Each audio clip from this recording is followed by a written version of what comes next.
expert all about the LSAT. Do you have any tips for international students? What are some mistakes that students make while studying for the LSAT? Hi everyone, welcome back to my channel. In today's video, I'm going to be doing an Ask an Expert all about the LSAT. So if you're new here, my name is Brittany and I'm a lawyer living in the Bay Area, or specifically Silicon Valley. I have graduated from law school back in 2014, so it's been about 5 or 6 years. I took the LSAT in 2009, so it was 10 years ago. So I don't remember a lot about the actual LSAT, and that's why I thought it would be great to talk to an actual expert. And so I spoke with Dave Hall, who is the founder of Velocity Test Prep. It's an online LSAT course. He's taken the LSAT 9 times, and he's gotten a perfect 180 score 3 of those times. So I think he knows a little bit about what he's talking about. And of course, if you guys are interested in taking his online course, I'll leave my discount code below. That way you get a discount if you want to take his course. I also want to have a disclaimer that all the information I have is me summarizing the information that he gave to me. And so if I misrepresented anything, that's on me and not on him. So I just want to make that disclaimer before we get started. So in this video, I'm going to break up the questions into 3 categories. The first category will be general questions about the LSAT, and then questions about how to study, and then the last category are more about resources that you can use if you're studying for the LSAT. So let's get started. The first category of questions is general questions about the LSAT. The first question that was asked is, what's the difference between the LSAT or the GRE, and is one better than the other? So if you guys don't know, some law schools actually accept the GRE as well as the LSAT. And so a lot of people think because the GRE might be a little easier, or because you can take it for multiple grad programs, it's better to take the GRE. So Dave's answer was that yes, although both are accepted at law schools, really the LSAT is more beneficial because you can set yourself apart more if you take the LSAT, since it's more difficult. If you think about it, if 2 tests are not created equally and one's easier than the other, even though you do well on the other one, if you don't take the other one, it's almost like they don't know if you would have done well on a more difficult test. Plus, the LSAT is more well tested, it's been around for longer, and not all law schools take the GRE. Why would you want to limit your options if you could take the LSAT and be able to apply to all of the law schools that you would like? Dave also thinks that law schools feel that the LSAT is a better predictor of if you will do well in law school, and really that's what they're looking for. The next question is, how many times is it okay to take the LSAT? So Dave's opinion was that you can take it as many times as you're able. And I know it changes, and it just changed recently, but I believe it's 3 times in a test year, or 5 times within 5 consecutive years, or 7 times total in your lifetime. Of course, you want to aim to take it once and do your best, and that's why a prep course is recommended. But if you take it once and you don't get a great score, don't be afraid to take it again. And law schools understand that the LSAT is difficult, and taking it again just shows you how much you can improve. Basically, don't take the LSAT as a test run. You want to make sure you are completely prepared before you take it for the first time. That way you can try to do your best. But if something happens or you feel like you can improve, definitely taking it a second time is perfectly fine.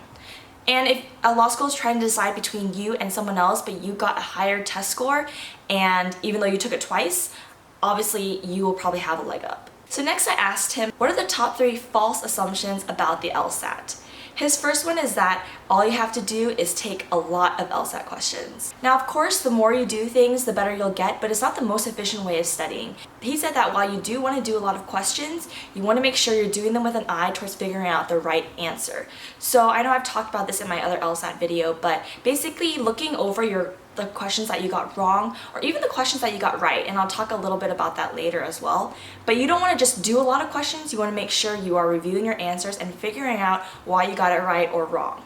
The next false assumption is that to succeed in the game section, you need to be good with deductive leaps.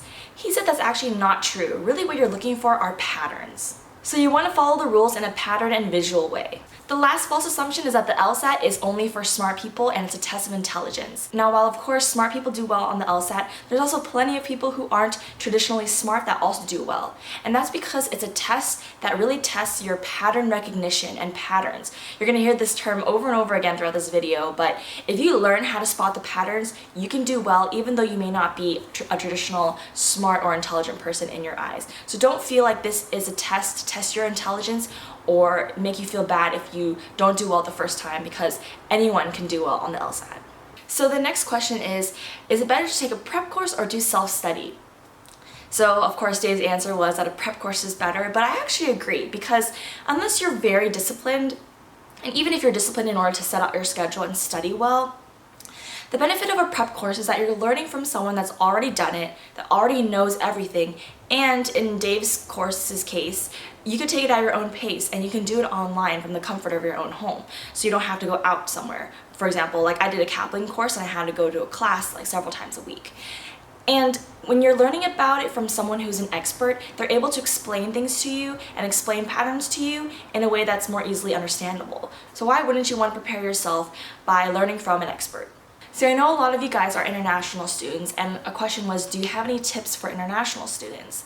And in terms of law school admissions, Dave's answer was to always write a diversity statement. And not only if you're an international student, but for everyone in general, because everyone's diverse in some way or another, and you really want to show how you're different and how you can attribute yourself and contribute to your law school. For the actual LSAT, he said that although there is a high level of vocabulary, and obviously English as a second language might inhibit you some in terms of some of the readings or reading the words, it might also be an advantage because a lot of the readings are very highly structured. And that means that sometimes native English speakers get caught up in the semantics of the words or the paragraphs or the reading excerpts. But people who may have English as a second language actually are better at recognizing the patterns and reading it in a more structured way. So I think it could be an advantage, but you definitely have to be able to read English well and understand the vocabulary because that's a large part of the LSAT. So the next category of questions will be all about how to study for the LSAT. The first question is, what are some mistakes that students make while studying for the LSAT? So the first is that they're not reviewing their answers correctly. So when you take a practice course or when you do practice tests, practice questions, there are three types of answers that you've given. One is an answer where you were 85% or higher sure that you got the right answer. And you probably do get the right answer, and you most likely don't need to review that question because you were very confident and you were right in the end. Then there's the questions that you got wrong. So when you look at these types of questions, you want to see, first of all, were you trying to decide between two different answers? If so, is there a reason why you went with one answer or the other? And if it came down to two and the other answer that you didn't choose was actually the correct one, you should really figure out why you decided not to go with that answer, because that will help you in answering further questions that are similar. That way you really understand the concepts. And this is essential because you want to try to get as many questions as right as possible, obviously, on the test. And so by understanding your incorrect answers, you can get more questions right. And the third category are questions that you got right, but you weren't sure about them. And Dave said a good way to indicate this is that while you're going through the test, just circle the ones that you're not sure about, and that way when you go back and grade yourself, you can tell which ones you weren't sure about. And for example, if you answered a question and it came down to two answers and you chose one that happened to be the right one, you still want to review why you got that one right. Because obviously it wasn't clear to you which one was the right answer, and you may have just gotten lucky by choosing the correct one. So you not only want to review the incorrect answers, you also want to review the correct answers that you weren't sure about. This is a mistake that a lot of students make. The second mistake is sort of related to what we've talked about before, but it's the students just take a lot of LSAT tests, or they do a lot of questions, but they don't review their answers. So just make sure you review your answers extensively. So the next question is, how long should I study for the LSAT? So Dave said that for most and the majority of people, 3 months is actually pretty adequate. His course is an 8-month course. That way you can take the LSAT twice if you need to. So you would study for the first 3 months, take the test, and then if you want to take it again, you study again, and then take a second test. But really 3 months is sort of the sweet spot because it's enough time for you to learn all the material and practice, but it's not too long because it's true, if you're studying for a 6-month period, you sort of don't have that sense of urgency. And you feel like you have a lot of time, you might put off your studying, but a 3-month time frame feels a little tight so that you will do all of your work within the time frame and not put it off. So really 3 months is going to work for the majority of people. Of course, you know your own study schedule. You know if you need more time, maybe you're a highly structured learner and studier and you're okay with doing 6 months, or maybe you don't have as much time. Really tailor it to your own schedule, but just know that 3 months is about a good time frame. So the next question is, how can you get faster at reading logical reasoning questions? And so we've said this before, but it's all about understanding patterns and know that it's a structured reading.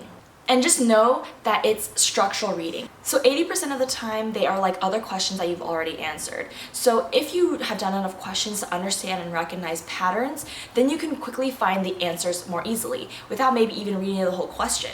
Because the LSAT is so pattern recognizable, once you sort of see what sort of answer they're looking for, you're going to be able to spot it quickly. So the next question is, what can you do to make the most out of your LSAT prep course? So the first is that when you're doing your homework, do it in a very reflective way. And this means, let's say you do your homework for the day, and at the end of it, you should really be able to explain it to your orthodontist. I mean, of course, you don't have to go out and talk to your orthodontist, but try to explain what you just learned to a friend or a family member, or maybe just to yourself, and see if you can explain it. If you can't explain it, that probably means that you don't understand it correctly. And this makes sense because when you're reading something and doing questions, you're like, oh yeah, I think I understand that. But then for you to actually have to explain it back, that really solidifies in your mind whether or not you truly understood and internalized it. So do this test for each of the homeworks that you do, and that way you know if you need to go back and learn it again. Next is scheduling. So you really want to make sure you set aside time to do your LSAT homework or your LSAT prep work. For example, if you're doing an online course, you say that every day from this time to this time, I'm going to do LSAT work. If you don't schedule it out, you're always going to put it off, or things might come in the way. And so I think to have a very structured schedule, that's the best way you can make the most out of your prep course, or really studying in general. Alright, so we're now down to our very last category, and that's about resources or prep books. So Dave didn't really have any specific prep books that he had in mind for you guys, but he did say if your college or wherever you're attending school has a class in informal logic, it's probably worth taking. He said that this course will help you in understanding how the LSAT works and how to answer the questions. If they only have a formal logic class, you could still take it, but he said it's probably a little too in-depth. So I think if you have an extra slot and you want to really prepare yourself, take an informal logic course. And I think it'll help you to prepare your brain to understand the LSAT, because the LSAT is really unlike any other standardized test. It really tests different sections of your brain that I don't think a lot of people use. And so it takes getting used to. And that is why prep courses are so important, and that's why studying is important, to understand the patterns and know how to answer the questions. So that's all of the answers I had today. Thank you so much to Dave for helping me to understand more about the LSAT. I hope you guys found it helpful. If you have any follow-up questions, don't forget to comment below and I'll try my best to answer them, or I can always email Dave. And if you're interested in checking out his prep course, check out the link below and my discount code. I think it's a great alternative for those of you who may not want to go personally into a course, or maybe you're studying internationally or you have geographical restraints. This is a great way to learn everything online, and he said he really breaks them down in these theory videos. There's different plans, but even every plan you get the theory videos, so you learn about how to take the test. The difference is really how many question explanations there are and how many prep tests you get. So he gives you these giant books with all the prep tests, because again, not only do you need to learn the concepts, you need to be able to take the tests and then analyze your answers. And that's really important. So if you like this video, please give it a thumbs up and subscribe for more content, and I'll see you guys in my next video. Bye!